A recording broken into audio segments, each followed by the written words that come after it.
درود شریف پڑھ لیں گے۔ اللہم صلی علی محمد وعلی آل محمد صلی تعالی اللہم بارک علی محمد وعلی آل محمد کما بارکت علی ابراہیم۔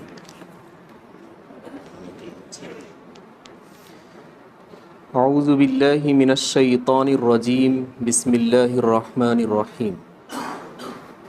ما يود الذين كفروا من أهل الكتاب ولا المشركين أن ينزل عليكم من خير من ربكم والله يختص برحمته من يشاء والله ذو الفضل العظيم ما ننسخ من آية أو ننسها نأتي بخير منها أو مثلها ألم تعلم أن الله على كل شيء قدير ألم تعلم أن الله له ملك السماوات والأرض وما لكم من دون الله من ولي ولا نصير۔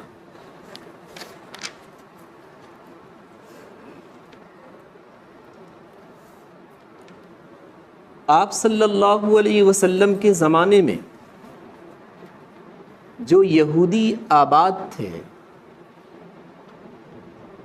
صحابہ کے پاس جا کر دو دعوے کیا کرتے تھے۔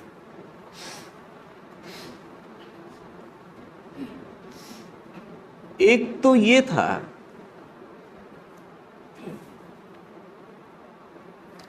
کہ تمہارا مذہب اسلام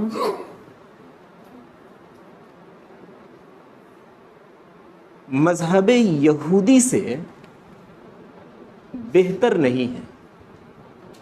اگر بہتر ہوتا مذہب اسلام تو ہم یہودیت کو ترک کر کے مذہب اسلام کو قبول کر لیتے۔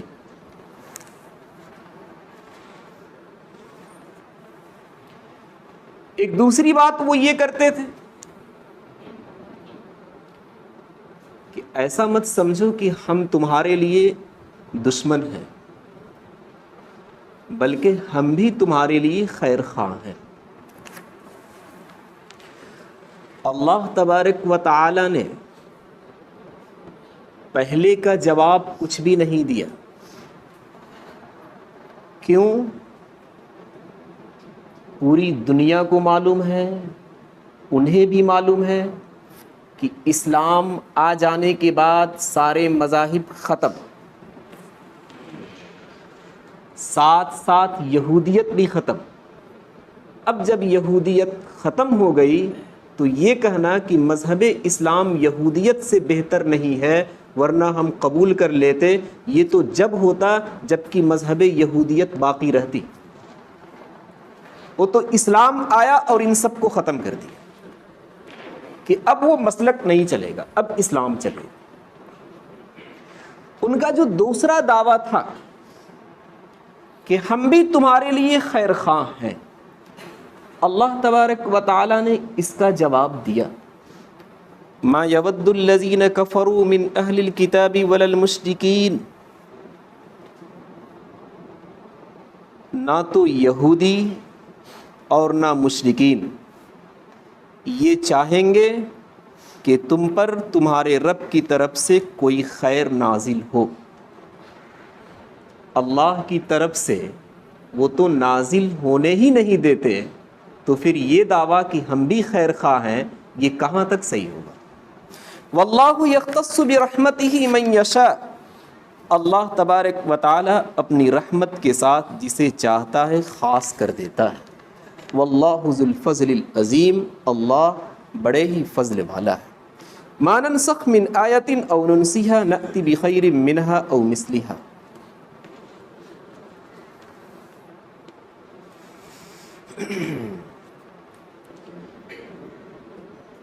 دنیاوی جو قانون اور ضوابط بنتے ہیں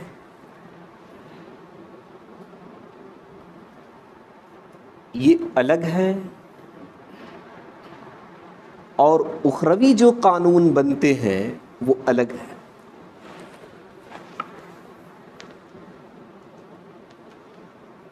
دنیا کا ایک حاکم کرتا کیا ہے؟ غلط فہمی کے بنا پر ایک قانون پاس کر دیا، پھر چند دنوں کے بعد اس کی حقیقت کا پتہ چلا تو پھر اعلان کر دیا کہ اب اس قانون پر عمل نہیں ہوگا۔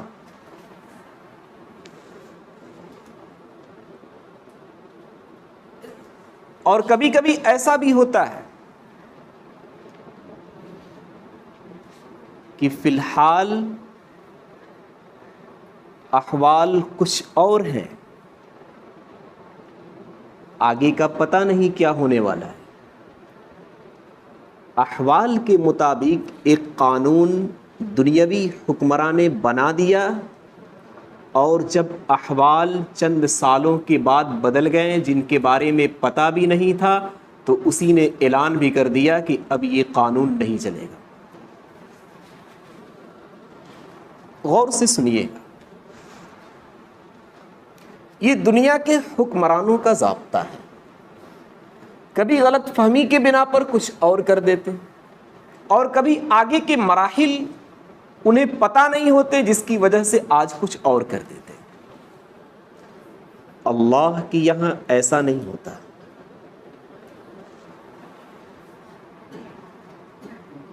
ایک قانون اللہ تبارک و تعالی جب بناتا ہے تو اسے پتہ ہے کہ کتنے دنوں تک یہ چلے گا اور آگے چل کر کیا احوال پیدا ہوں گے، اور پھر اس کے مناسب کیا قانون بنے گا۔ اسی کو شریعت کی اصطلاح میں ناسخ اور منسوخ کہا جاتا ہے۔ اللہ کا ایک حکم آیا، کچھ سالوں تک چلا، پھر اللہ نے اس حکم کو بند کر دیا اور اس کی جگہ پر دوسرا حکم دے دیا۔ دنیاوی حکمرانوں کی طرح نہیں کہ اللہ نے پہلا حکم غلط فہمی کے بنا پر نافذ کر دیا تھا، ایسا نہیں ہے۔ اللہ سے تو غلطی ہوتی نہیں، یا ایسے ہی کہہ لیا جائے کہ اس وقت کے احوال جو تھے تو اس کے مطابق اللہ نے ایک حکم نافذ کر دیا اور آگے کا کچھ پتہ نہیں تھا جس کی وجہ سے اس حکم کو ختم کر کے دوسرا حکم لے آیا، ایسا بھی نہیں۔ رہتی دنیا تک سارے احوال کا پتہ اللہ تبارک و تعالیٰ کو ہے۔ وہ کرتا کیا ہے؟ ایک حکم لائے گا، اسے پتہ ہے کہ یہ کتنے دنوں تک انسانوں کی طبیعت سے میل کھائے گا، اور پھر اس کے بعد اسے ختم کر کے کس زمانے میں اس کی جگہ پر ہمیں دوسرا حکم لانا ہے۔ اس کی مثال آپ یوں سمجھیں، ایک آدمی کی جب طبیعت خراب ہوتی ہے تو وہ ڈاکٹروں سے رجوع کرتا ہے، نبض دیکھ کر، شکل کو دیکھ کر، یا جو رپورٹ اس نے کروائی ہے ان رپورٹوں کو دیکھ کر اس کے لیے دوا تجویز کرتا ہے۔ آپ اسے 1 ہفتے کھائیے، اس کے بعد مجھ سے ملیے گا۔ وہ انسان 1 ہفتے اس کی دوا استعمال کرتا ہے، پھر 1 ہفتے کے بعد دوسری مرتبہ اسی ڈاکٹر سے ملتا ہے۔ پھر ڈاکٹر کرتا کیا ہے؟ پورے طریقے پر اس کی دوا کو چینج کر دیتا ہے۔ آپ اگر اس سے پوچھیں کہ جب یہی دوسری دوا ہی چلانی تھی تو پہلی دوا آپ نے 1 ہفتے تک مجھے کیوں کھلایا؟ تو ڈاکٹر ہی نہیں بلکہ آپ خود فیصلہ کریں گے کہ شاید کہ میں پاگلوں والی بات کر رہا ہوں۔ آپ کی مزاج کو، آپ کی طبیعت کو وہ سمجھ رہا تھا پہلی مرتبہ،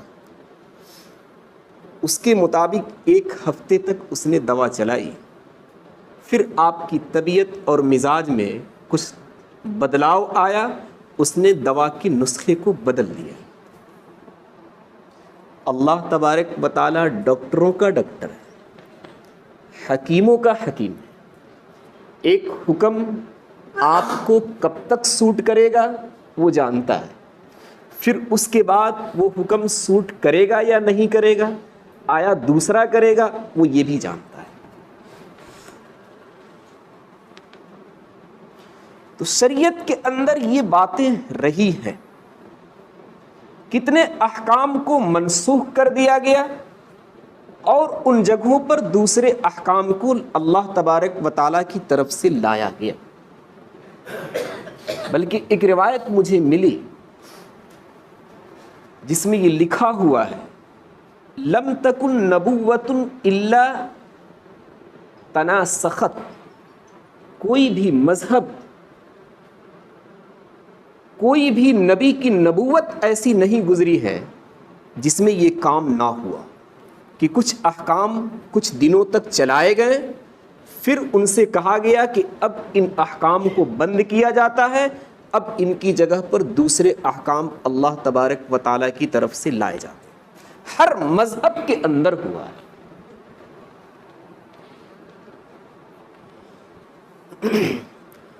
تفسیر قرطبی کے اندر لکھا ہے،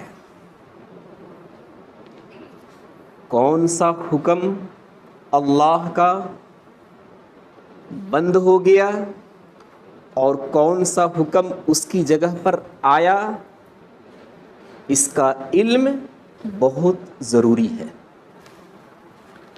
خاص کر جو علماء حضرات ہیں، مفتیان ہیں، جو دین کے پیشوا اور دین کے محافظ سمجھے جاتے ہیں، علامہ قرطبی نے لکھا ہے کہ ان عالموں کو ذرہ برابر چھٹکارا نہیں ہے، بلکہ ان سب کو جاننا ضروری ہے کہ کون سا حکم کب تک چلا ہے اور اس کی جگہ پر دوسرا کیا آیا ہے۔ علی رضی اللہ تعالی عنہ کا ایک واقعہ لکھا ہوا ہے، ایک مسجد میں جب ان کا جانا ہوا تو ایک صاحب اللہ والے ہی تھے، اوپر سے نیچے تک سنت لباس، سنت چہرہ، سب کچھ تھا، لوگوں کو نصیحتیں کر رہے تھے۔ علی رضی اللہ تعالی عنہ نے اپنے خادم سے پوچھا کہ یہ کون ہے؟ خادم نے بتایا کہ حضرت یہ اس علاقے کے ایک بڑے آدمی سمجھے جاتے ہیں، اس مسجد میں آ کر لوگوں کو نصیحتیں کرتے ہیں۔ اس آدمی کو علی رضی اللہ تعالی عنہ نے بلوایا، کہا کہ آپ یہ بتائیے کہ آپ کو پتہ ہے کون سا حکم اللہ نے کب دیا اور اسے کب ہٹایا اور پھر اس کی جگہ پر کب دوسرا لے آیا؟ اس آدمی نے کہا کہ مجھے نہیں معلوم۔ علی رضی اللہ تعالیٰ عنہ نے فرمایا کہ پھر اس مسجد میں آپ کبھی تقریر مت کیجیے گا۔ جسے ناسخ منسوخ کا علم نہ ہو، اللہ کا ایک حکم کب آیا اور کب ختم ہو گیا اور اس کی جگہ پر دوسرا کب آیا، جسے اس کا پتہ نہ ہو، وہ لوگوں کے درمیان اٹھ کر نصیحتیں کرے گا۔ علی رضی اللہ تعالیٰ عنہ نے فرمایا عوام سے کہ یہ صرف اپنا تعارف کے علاوہ کچھ نہیں کر رہا ہے، وہ اپنی تقریر کے اندر بتانا چاہتا ہے کہ میں اتنے علم کا مالک ہوں، حالانکہ اس کے پاس کچھ بھی نہیں ہے۔ اتنا ضروری ہے ناسخ اور منسوخ کا جاننا۔ بہرحال تو ہر مذہب کے اندر یہ رہا ہے کہ اللہ کے بہت سارے احکام ایک حد تک رہے ہیں اور پھر اللہ نے ان احکام کو بند کر دیا، پھر اس کی جگہ پر دوسرا حکم دے دیا۔ ہم اس تفصیل میں جانا نہیں چاہتے، ہم آپ کے سامنے قرآن کی تفسیر کر رہے ہیں، بہت ساری باتیں آپ کو ملیں گی۔ لوگ کہتے ہیں کہ رفع یدین ہے یا نہیں ہے، آپ غور کیجئے گا، یہ رفع یدین تھا، جب تک رہنا تھا اللہ نے رکھا، پھر اس کے بعد اس کو ختم کر دیا۔ اب کیا فرمایا اللہ تبارک و تعالیٰ نے؟ قوموا للہ قانتین، سکون کے ساتھ کھڑے ہو جاؤ۔ تو سکون کے ساتھ کھڑا ہونا بار بار رفع یدین میں ہے یا رفع یدین نہ کرنے میں؟ آپ خود فیصلہ کیجئے گا۔ بہرحال ما ننسخ من آیت او ننسیہا نأتی بخیر منہا او مثلہا۔ اب آئیے کہ آپ کی آیتیں کیا کہہ رہی ہیں۔ یہودی آپ صلی اللہ علیہ وسلم کے پاس اور صحابہ کرام رضوان اللہ علیہم اجمعین کے پاس آتے تھے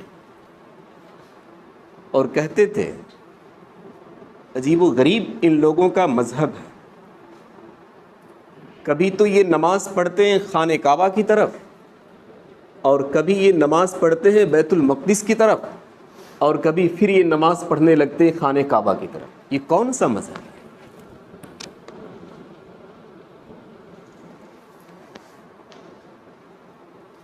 آدم علیہ الصلاۃ والسلام کو اللہ تبارک و تعالیٰ نے جب اس زمین پر بھیجا تو ان کا قبلہ خانہ کعبہ تھا۔ طوفان نوح میں یہ منہدم ہو گیا، ابراہیم اور اسماعیل علیہم الصلاۃ والتسلیم نے پھر دوبارہ بنایا۔ ان دونوں کا بھی قبلہ اور ان کی امت کا قبلہ یہی خانہ کعبہ تھا۔ پھر ان کے بعد بنو اسرائیل کے انبیاء آتے رہے، ان کا قبلہ بیت المقدس تھا، لیکن کتابوں کے اندر لکھا ہے کہ وہ اس طریقے پر بیت المقدس کا سامنا کرتے تھے کہ ان کا قبلہ وہاں سے خانہ کعبہ بھی ہو جاتا تھا، ایسے کھڑا ہوتے تھے وہ۔ پھر جب آپ صلی اللہ علیہ وسلم کا زمانہ آیا تو آپ صلی اللہ علیہ وسلم کے آباء و اجداد چونکہ ان کی نسل ابراہیم اور اسماعیل سے ملتی ہے، تو ان دونوں کا قبلہ چونکہ خانہ کعبہ تھا، اس لیے آپ صلی اللہ علیہ وسلم کا بھی قبلہ کیا ٹھہرا شروع میں؟ خانہ کعبہ۔ پھر ہجرت کر جانے کے بعد مدینۃ المنورہ یا ہجرت سے کچھ ہی دن پہلے اللہ تبارک و تعالیٰ نے حکم دیا کہ آپ اپنے قبلے کو خانہ کعبہ سے بدل کر بیت المقدس کر دیجیے۔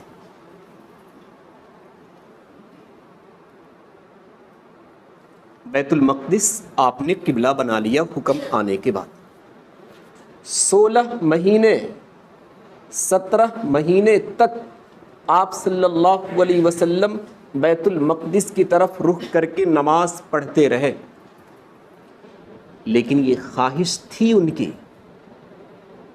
تمنا تھی کہ ہمارا قبلہ پھر سے خانہ کعبہ ہو جاتا تو یہ زیادہ اچھا تھا۔ قد نرى تقلب وجهك في السماء فلنولينك قبلة ترضاها۔ بار بار آپ صلی اللہ علیہ وسلم آسمان کی طرف دیکھتے تھے، کاش کہ یہ وہی آ جاتی کہ آپ کا قبلہ بیت المقدس سے بدل کر پھر خانہ کعبہ کی طرف کر دیا گیا۔ یہ آپ کی خواہش تھی۔ اللہ کے یہاں یہ ضابطہ ہے کہ جو اللہ کے محبوب بندے ہوتے ہیں اللہ ان کی باتوں کو مان لیتا ہے۔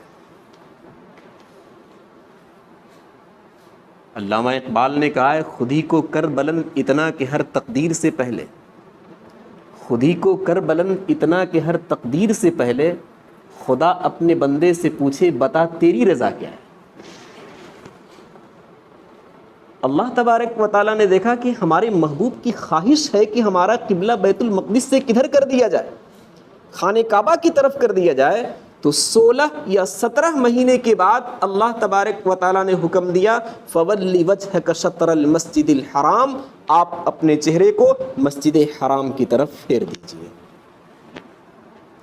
اس پر اعتراض تھا یہودیوں کا کہ کبھی خانہ کعبہ، کبھی بیت المقدس، پھر خانہ کعبہ، یہ کون سا مسلک ہے؟ اللہ تبارک و تعالیٰ نے اس کا جواب دیا مَا نَنسَخْ مِنْ آیَةٍ أَوْ نُنْسِهَا، ہم کسی حکم کو منسوخ نہیں کرتے، کسی حکم کو ختم نہیں کرتے، یا ہم اسے بھلا نہیں دیتے، لیکن کرتے کیا ہیں؟ اس سے بہتر حکم لے آتے ہیں یا کم از کم اسی کی طرح لے آتے ہیں۔ یہ اللہ کا اپنا قانون، ایک حکم لے آئے تھے، پھر اللہ نے اس حکم کو ختم کر دیا اور پھر اس کے بعد دوسرا حکم لے آئے۔ اللہ نے فرمایا تھا بیت المقدس کی طرف نماز پڑھیے، 16-17 مہینے تک اللہ نے اس کو قبلہ بنائے رکھا، پھر اللہ تبارک و تعالیٰ نے اس کو منسوخ کر دیا، ختم کر دیا۔ اب اللہ تبارک و تعالیٰ نے فرمایا کہ اس سے بہتر ہم آپ کو دوسرا حکم دے رہے ہیں کہ آپ اپنے چہرے کو خانہ کعبہ کی طرف کر دیجیے۔ الم تعلم ان اللہ علی کل شیء قدیر، کیا تمہیں معلوم نہیں کہ اللہ تبارک و تعالیٰ ہر چیز پر قدرت رکھنے والا ہے؟ جب ہر چیز پر قدرت رکھتا ہے تو مصلحت کی باتیں وہی جانتا ہے کہ ہماری اور آپ کی مصلحت خانہ کعبہ کی طرف رخ کر کے نماز پڑھنے میں ہے یا بیت المقدس کی طرف رخ کر کے نماز پڑھنے میں ہے۔ دوسرے پارے کے اندر ایک آیت آ رہی ہے، اللہ تبارک و تعالیٰ نے یہودیوں کا اس اعتراض کا جواب بڑے اچھے طریقے پر دیا۔ تمہارا یہ اعتراض کہ پہلے خانہ کعبہ کی طرف پڑھ رہے تھے، پھر بیت المقدس کی طرف پڑھنے لگے، پھر وہاں سے خانہ کعبہ کی طرف مڑ گئے، یہ کون سا مذہب ہے؟ اللہ نے تو پہلے فرمایا سیقول السفہاء من الناس ما ولاہم عن قبلتہم التی کانوا علیہا۔ بے وقوف لوگ کہتے ہیں کہ کس چیز نے تم لوگوں کو بیت المقدس سے پھیر دیا خانہ کعبہ کی طرف؟ کون لوگ کہتے ہیں؟ بے وقوف لوگ۔ اللہ تبارک و تعالیٰ نے پہلے نمبر پر سمجھا دیا کہ ان کی طرف توجہ دینے کی ضرورت نہیں ہے، وہ کیسے ہیں؟ پاگل اور بے وقوف ہیں۔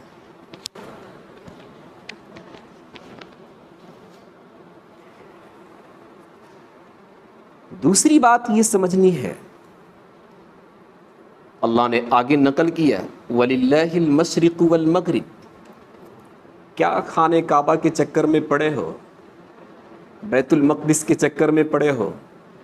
مشرق مغرب سارے سمتوں کا مالک اللہ ہے، ساری سمتوں کا مالک اللہ ہے۔ وَاللَّهُ يَهْدِي مَن يَشَاءُ إِلَى صِرَاطٍ مُسْتَقِيمٍ، جسے چاہے گا وہ اچھا راستہ دکھا دے گا، جسے چاہے گا اچھا راستہ نہیں دکھائے گا۔ لَيْسَ الْبِرَّ أَن تُوَلُّوا وُجُوهَكُمْ قِبَلَ الْمَشْرِقِ وَالْمَغْرِبِ وَلَكِنَّ الْبِرَّ مَنْ آمَنَ بِاللَّهِ۔ اللہ نے فرمایا کہ بھلائی اور نیکی کا کام مشرق کی طرف منہ کر کے نماز پڑھنا، مغرب کی طرف منہ کر کے نماز پڑھنا، یہ کوئی بھلائی نہیں ہے۔ من آمن باللہ، بھلائی وہ کر رہا ہے جو میری بات مان رہا ہے۔ جب میں کہوں کہ مشرق کی طرف نماز پڑھو تو وہ مشرق کی طرح نماز پڑھے، جب میں اس سے کہوں کہ مغرب کی طرف نماز پڑھو تو وہ مغرب کی طرف نماز پڑھے، یہ ہے بھلائی۔ پچھم پورب کے اندر کچھ رکھا ہوا نہیں ہے۔ وَمَا جَعَلْنَا الْقِبْلَةَ الَّتِي كُنْتَ عَلَيْهَا إِلَّا لِنَعْلَمَ مَن يَتَّبِعُ الرَّسُولَ مِمَّن يَنقَلِبُ عَلَىٰ عَقِبَيْهِ۔ اللہ نے فرمایا کہ ہم نے جو قبلے کو بدلا ہے صرف اس وجہ سے کہ ہم دیکھیں کہ کون رسول کی اتباع کرتا ہے اور کون پلٹ جاتا ہے، اتنا ہی مقصد ہے اللہ۔ کیا پچھم، کیا پورب، کیا اتر، کیا دکن، کیا اوپر، کیا نیچے، کوئی حقیقت نہیں رکھتا۔ اللہ جیسا حکم دے اس کے مطابق کام کرنے کا نام عبادت ہے اور فرما برداری ہے۔ اپنے سے سمجھ کے طور پر کام کرنے کا نام فرما برداری اور عبادت نہیں ہے۔ اس طرح کے بہت سارے احکام آپ کو ملیں گے کہ اللہ نے ایک حکم دیا، چند سالوں تک اسے رکھا، پھر اللہ تبارک و تعالیٰ نے اس حکم کو منسوخ کر دیا اور اس کی جگہ پر دوسرا حکم لے آئے۔ ایک قبلے کا مسئلہ، بیت المقدس تھا، پھر اسے ہٹایا اور پھر خانہ کعبہ کی طرف کر دیا۔ ایک اور مسئلہ آپ سمجھیں، عرفات کے قریب ایک وادی ہے جسے ارنا کہا جاتا ہے۔ وہاں کے لوگ ہجرت کر کے مدینۃ المنورہ پہنچے، آپ صلی اللہ علیہ وسلم کے ہاتھ پر ان لوگوں نے اسلام کو قبول کر لیا، لیکن مدینے کی ہوا اور پانی انہیں راس نہیں آیا، دبلے پتلے ہو گئے، پیلے ہو گئے، روز بروز صحت گرتی چلی جا رہی ہے. آپ صلی اللہ علیہ وسلم نے انہیں حکم دیا کہ صدقات کے اونٹ شہر سے باہر موجود ہیں، تم لوگ وہاں چلے جاؤ، ان کا دودھ استعمال کرو، ان کا پیشاب استعمال کرو. کس چیز کا حکم دیا؟ پیشاب استعمال کرو. وہ حدیث بتا رہی ہے کہ جو جانور جن کا گوشت کھایا جاتا ہے اس کا پیشاب پینا بھی حلال ہے. اگر حلال نہ ہوتا تو آپ صلی اللہ علیہ وسلم انہیں ارینا والوں کو اونٹ کا پیشاب پینے کا حکم نہ دیتے. یہ پہلے کا حکم تھا. آگے دیکھیے ان لوگوں نے کیا کیا. اونٹ کا دودھ پینا شروع کیا، پیشاب پینا شروع کیا، صحت مند ہو گئے، ہوا پانی سوٹ کر لیا. اب ان لوگوں نے کیا کیا؟ جو چرواہا تھا اس کا ہاتھ پیر سب توڑ دیا، آنکھیں بھی نکال لی، جان سے مار دیا، اور اونٹ سارے کے سارے ہکا کر مکہ مکرمہ کی طرف چل دیے. گویا کہ یہ سمجھیے کہ مرتد ہو گئے تھے. آپ صلی اللہ علیہ وسلم کو خبر ہوئی. آپ صلی اللہ علیہ وسلم نے اپنے صحابہ کو حکم دیا کہ جلدی سے جا کر ان لوگوں کو پکڑ دو. صحابہ دوڑے دوڑے گئے اور ان لوگوں کو پکڑ کر لے آئے. آپ صلی اللہ علیہ وسلم نے تو پہلے مرحلے میں کارروائی شروع کی کہ یہ کام چونکہ ڈاکوؤں والا کام ہے اور اس کا حکم یہ ہے کہ ہاتھ پیر کاٹ دیا جائے گا، پھر جان سے تمہیں مار بھی دیا جائے گا. اللہ کے رسول صلی اللہ علیہ وسلم نے اس حکم کو نافذ کیا. اس واقعے سے پتہ چلتا ہے کہ جو جانور جن کا گوشت کھایا جاتا ہے پہلے ان کا پیشاب پینا جائز تھا. آپ صلی اللہ علیہ وسلم نے ایک صحابی کو قبرستان میں دفن کیا.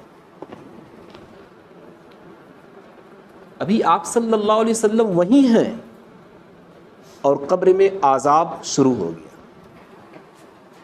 آپ صلی اللہ علیہ وسلم جلدی سے اس صحابی کے گھر گئے اور عرض کیا کہ تم لوگ یہ بتاؤ کہ ان کا عمل کیا تھا. میں دیکھ رہا ہوں کہ قبر کے اندر انہیں عذاب دیا جا رہا ہے.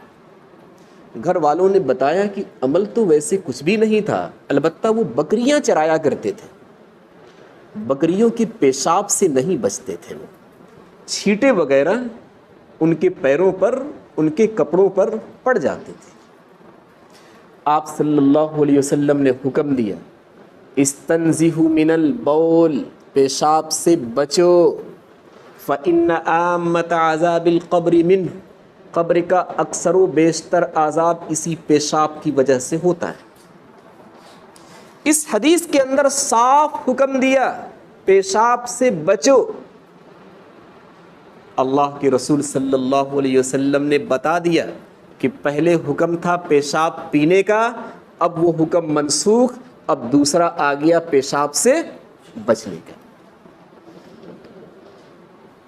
ایسے بہت احکام آپ کو ملیں گے کہ اللہ نے ایک حکم کو چلایا، کچھ دنوں تک رکھا، کچھ سالوں تک رکھا، پھر انسانوں کی طبیعت اور مزاج کا خیال رکھتے ہوئے اس حکم کو بند کر دیا اور اس کی جگہ پر دوسرا لے آیا. اور مسئلہ سنتے چلیں. پہلے یہ تھا کہ اگر آپ نے آگ پر پکی ہوئی چیز کھا لی تو آگ پر پکی ہوئی چیز کھانے کی وجہ سے آپ کا وضو ٹوٹ جائے گا. اللہ نے اس حکم کو چلایا کچھ دنوں تک، پھر اس کے بعد منسوخ کر دیا کہ اب آگ پر پکی ہوئی چیز کھانے کی وجہ سے آپ کا وضو نہیں ٹوٹے گا. یہ اللہ کا اپنا نظام ہے. کس حکم کو کب تک رکھے گا وہی جانتا ہے، پھر اس حکم کو ہٹا کر دوسرا کیا حکم لائے گا وہی جانتا ہے. اس چکر میں ہمیں اور آپ کو پڑھنے کی ضرورت نہیں. ہمارا اور آپ کا کام صرف اتنا ہے، اللہ کی اتباع، اللہ کی فرما برداری۔ اگر وہ کہے رمضان جیسے مہینے میں کہ تم 14 سے 15 گھنٹے تک بھوکے رہ جاؤ، چاہے ہمیں سمجھ میں آئے یا نہ آئے کہ یہ کیسی عبادت ہے، ہمیں بھوکے رہنا ہوگا۔ اگر وہ کہے بقرعید کے موقع پر کہ تم جانور کی جان کو گنوا دو، قربان کر دو، تو ہمیں اور آپ کو سمجھ میں آئے یا نہ آئے کہ کیوں ایک جان کو ہم گنوا رہے ہیں، ہمیں یہ کرنا پڑے گا۔ اگر وہ کہے کہ 5 وقت تم اٹھک بیٹھک کرو، تو چاہے سمجھ میں آئے یا نہ آئے، لیکن اس کا حکم مان کر ہمیں کرنا ہوگا۔ اس کا مان لینا یہی عبادت ہے اور یہی فرما برداری ہے۔ اس کے علاوہ اپنے طور پر سمجھنا کہ جان لینے میں تو نقصان ہے، کیوں ہم جان لیں گے، بھوکے رہنے میں کیا فائدہ ہے، کیوں ہم بھوکے رہیں، ہم تو مالدار ہیں، کیوں ہم بھوکے رہیں گے، یہ کوئی عبادت نہیں۔ اللہ کی بات مان لینا، اسے قبول کر لینا، اس کی فرما برداری کرنا، اسی کا نام بندگی ہے اور اسی کا نام عبادت ہے۔ بس کچھ مسئلے بھی تھے۔ کسی نے پوچھا تھا کہ وہ سامنے سے گزرنے کا مسئلہ، ایک نمازی نماز پڑھ رہا ہے، اس کے سامنے سے گزرنے کی کیفیت یہ ہوتی ہے کہ بغل والا آدمی اس کے سامنے اپنا ہاتھ ٹیکتا ہے، ٹھیک؟ اب گزرنے والے کیا کرتے ہیں؟ گزر جاتے ہیں۔ کتابوں کے اندر لکھا ہے کہ یہ جو سترہ جسے کہا جاتا ہے، ایک بالشت ہونا ضروری ہے، ایک دم اس انگلی کے سرے سے لے کر یہاں تک اتنا ہونا ضروری ہے، اور کم از کم اتنا موٹا ہونا ضروری ہے۔ اب آدمی جب ایسے رکھتا ہے تو آپ یہ سمجھیں گے کہ یہ پورا کھڑا کرے گا تو ایک بالشت ہوگا، اگر اتنا ہی ہے تو یہ ایک بالشت نہیں ہوا، گھٹ گیا اتنا۔ پورا اگر کھڑا کرتا ہے، میں کھڑا نہیں کر پا رہا ہوں، پورا اگر کھڑا کرتا ہے تب ایک بالشت ہو رہا ہے، پھر اس کے سامنے سے گزرنے والے گزر سکتے ہیں۔ ایک دوسرا مسئلہ، مغرب کی نماز میں مستحب قرأت کیا ہے؟ فقہ نے لکھا ہے سورہ زلزال سے ختم تک، اذا زلزلت الارض زلزالہا، یہاں سے ختم تک کوئی بھی 2 سورت پڑھیں، یہ مستحب قرأت ہوگی۔ ایک تیسرا مسئلہ کہ سنن اور نوافل مسجد میں آپ پڑھیں گے یا گھر میں آپ پڑھیں گے؟